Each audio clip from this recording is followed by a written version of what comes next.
যেটা বলার ছিল বা যেটা আমি তখন বলছিলাম, অদম্য ইচ্ছে শক্তি না থাকলে এই ধরনের রাইড বা এক্সপ্লোর করা যায় না। কারণ আমি সকালবেলা ব্রেকফাস্ট করে বাড়ি থেকে বেরিয়েছি, মানে সকাল নয়, ভোরবেলা, আর বাড়িতে রাত্রে এসে ডিনার করছি।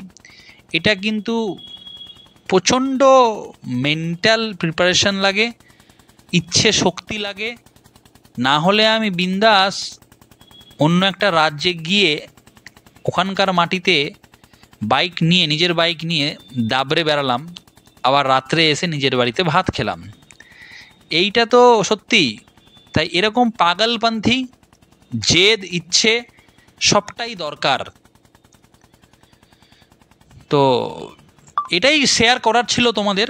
যারা চাইছো কিন্তু বেরাতে পারছো না, একটু শারীরিক পরিশ্রম হবে, একটু ধকল যাবে ঠিকই, বাট বেরিয়ে যাও বস।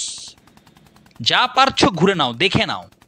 প্রত্যেকটা এক্সপিরিয়েন্সই কিন্তু ভ্যালুয়েবল, প্রত্যেকটা এক্সপিরিয়েন্সের কিন্তু একটা দাম রয়েছে।